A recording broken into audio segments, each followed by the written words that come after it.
What if I told you that someone just built a car that never needs charging, never needs gas, and could run forever? And what if the most powerful people in the world are now paying attention? Stay with me, because what you're about to hear sounds like science fiction, but it's happening right now. Picture this: a room full of Washington insiders, intelligence officials, and energy experts. They are all laughing, dismissing another so-called breakthrough as just another hoax. But then something happens. Someone opens the hood of a sleek electric vehicle, and suddenly the laughter stops. Dead silence, because what they are looking at shouldn't be possible. No massive battery, no charging port, no fuel tank. Just a small device, humming quietly, powering an entire car indefinitely. And the dashboard? It reads 100% power with absolutely zero external input. Now here's where it gets wild.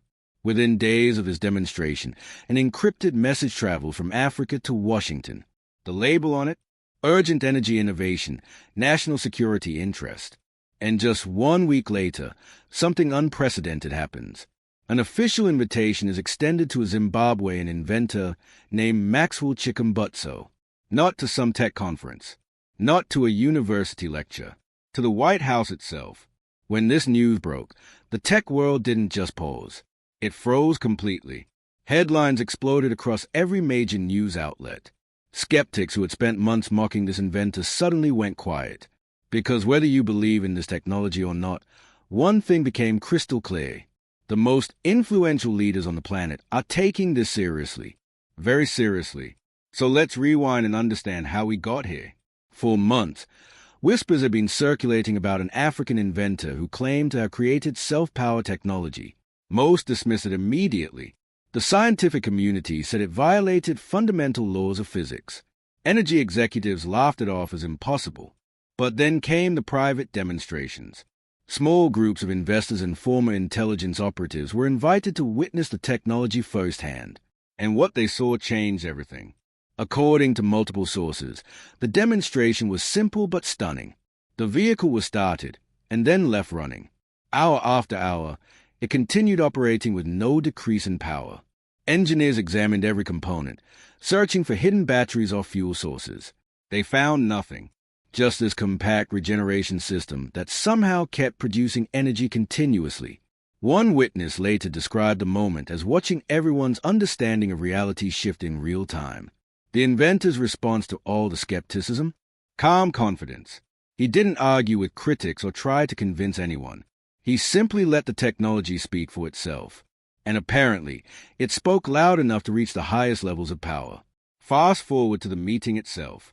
Security at the White House was tighter than usual. Only a select few were allowed inside. Energy strategists, tech advisors, and members of a private innovation council gathered around a conference table. When Maxwell walked in, wearing his signature black jacket and carrying himself with quiet dignity, something shifted in the atmosphere. This wasn't just another pitch meeting. This was a moment that both sides knew could reshape history. The greeting was brief but loaded with meaning. A handshake, an acknowledgment of achievement, and then straight to business. The inventor's message was clear and powerful. Energy should be free. It shouldn't be controlled by corporations or governments. It should belong to everyone. That statement alone would have been enough to make headlines, but what came next was even more significant. Serious discussions began about integrating this self-power technology into American infrastructure. We're not just talking about electric cars here. Think bigger. Power grids that never need fuel. Military equipment that operates indefinitely without supply chains. Emergency systems that can run forever in disaster zones. The implications were staggering. And according to leaked information, defense officials immediately requested classified technical briefings.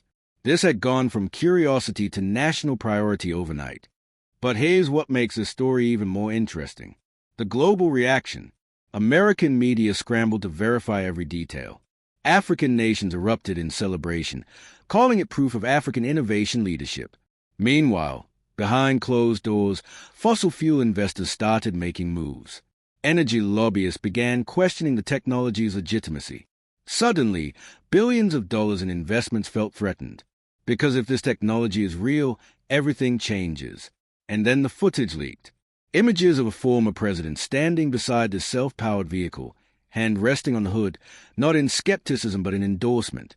For years, African inventors have struggled to get Western recognition.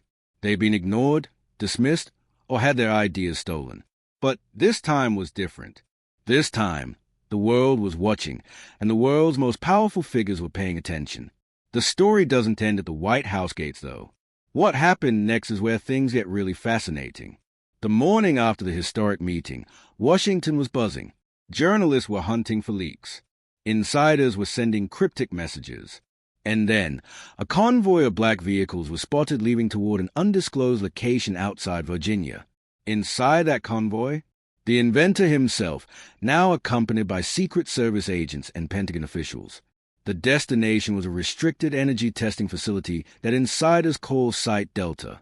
It's the kind of place where only the most advanced classified technologies get demonstrated. Under floodlights and maximum security, the self-powered vehicle underwent what sources are calling the impossible test. Department of Energy scientists positioned the car on equipment that measures power output with absolute precision. They drained auxiliary systems, disconnected everything external, and sealed the testing chamber. Then they started the vehicle and simply watched.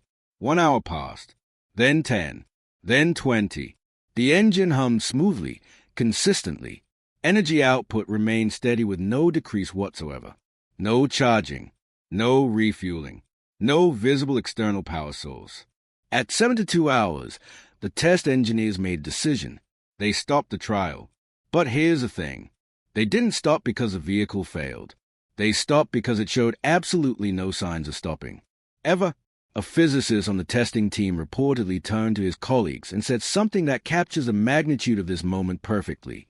Either we completely misunderstood fundamental energy principles, or this inventor just rewrote the rules of physics. Think about that. Government scientists, people who spent their entire careers studying energy systems, were questioning their understanding of reality itself. News of the test results reached the top immediately. Sources say there was silence as the implications sank in. Then came the phone call. Direct, unfiltered. Congratulations on proving the impossible. Now let's discuss how this moves forward. That conversation triggered something huge. A new initiative was quietly proposed. The working name? Project Liberty. The goal? Integrate this self-powered technology into existing American infrastructure. But the scope expanded rapidly. This wasn't just about vehicles anymore. Advisors began exploring applications for power grids, military operations, and disaster relief systems. Technology that could make any nation truly energy independent. Defense contractors started making inquiries. Major tech companies reached out. Everyone wanted a piece of this breakthrough. But then came the inventor's response, and it shocked everyone. He agreed to collaborate, but with one absolutely non-negotiable condition. This technology belongs to humanity, not to corporations, not to governments. No patents, no exclusive ownership. Only shared access. You can imagine how that went over in a room full of business strategists and defense officials. Advisors exchanged uncomfortable glances because they all understood what this meant. A free energy technology in public hands could collapse trillion-dollar industries overnight. Everything from oil to traditional electricity to the entire energy economy could fundamentally change. But here's what's remarkable. Instead of rejection, there was respect. A acknowledgment that maybe, just maybe, the world needs this kind of bold thinking right now. Another handshake. Then came the whistleblower revelations. Apparently, the inventor had been offered a $500 million acquisition deal from investors connected to major energy companies. His response? No. Instead, he returned to Africa and began something even more ambitious. Construction started on what insiders are calling Freedom Hub 01. Not just a building or a factory, an entire self-sustaining city powered completely by self-generation systems. Leaked blueprints reveal the scope of this vision. Energy towers that draw power from ambient frequencies. Transportation systems that run indefinitely. Microgrids capable of supporting thousands of people without any connection to traditional power sources. No fossil fuels. No grid dependency. The first fully self-powered urban zone in human history. And construction wasn't theoretical or years away. It was already underway. Months passed after that historic handshake, and the world began changing. Subtly at first, then dramatically, global oil markets started showing unusual volatility. Major automakers paused their electric vehicle development programs, uncertain whether to continue current paths or wait for licensing of this new technology. And in boardrooms from Houston to Dubai, executives asked the same terrifying question: what happens if energy becomes free? Meanwhile, in rural Zimbabwe, something extraordinary was taking shape. What had been empty land was transforming into a futuristic settlement. Construction drones and engineering teams worked around the clock. At the center stood an energy core, a metallic tower drawing power from invisible frequencies in the atmosphere. The same principle behind the self-powered vehicle, but scaled up to support an entire community. Homes, vehicles, factories, all connected wirelessly. No traditional grid, no pollution, no fuel costs.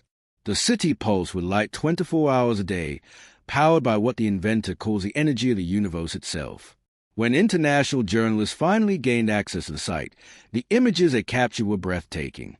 Major networks declared it the birth of a new kind of civilization.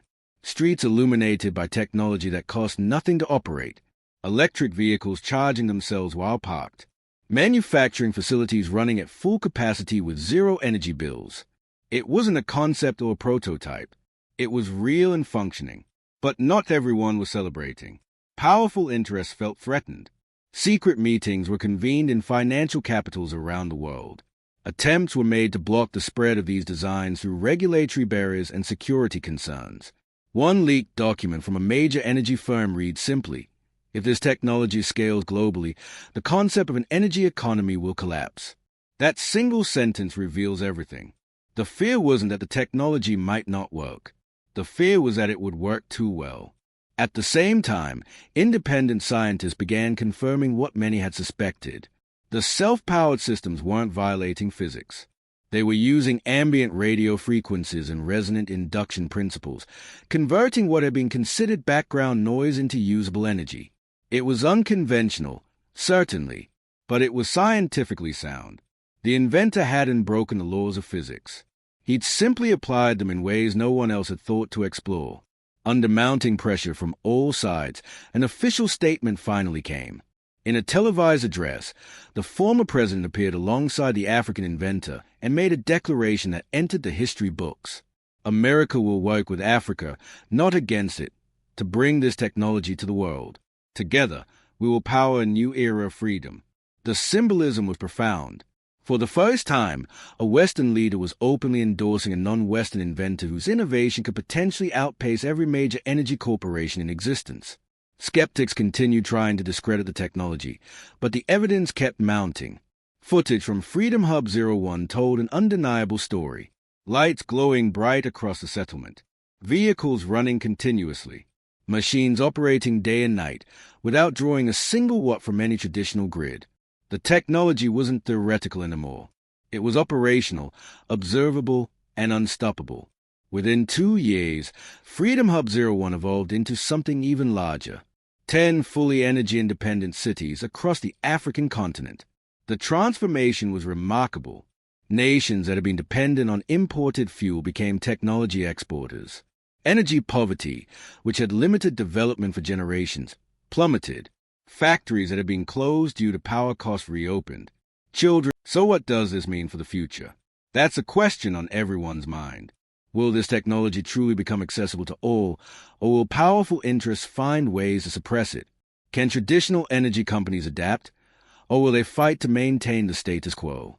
And most importantly, what happens when other inventors see that breakthrough innovation can come from anywhere, can be recognized at the highest levels, and can challenge the way we've done things for over a century? One thing is certain. The conversation about energy has fundamentally changed. We're no longer asking if alternative energy is possible. We're asking when it becomes universal. We're not debating whether innovation can come from unexpected places. We're watching it happen in real time. And we're not wondering if one person can make a difference. We're seeing the proof. The story of this African inventor and his self-powered technology is about more than vehicles or power grids. It's about challenging assumptions. It's about the democratization of resources. It's about imagining a world where energy scarcity is a choice, not an inevitability. And it's about recognizing that the next breakthrough that changes everything might come from the person and the place you least expect. If this story inspired you, if it made you think differently about what's possible, do me a favor. Hit that like button.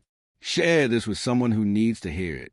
And subscribe, because stories like this, stories about innovation, disruption, and people who dare to challenge the impossible, these are the stories we need to be telling. The future isn't written by those who accept limitations. It's written by those who refuse to believe in them. Thanks for watching, and I'll see you in the next one.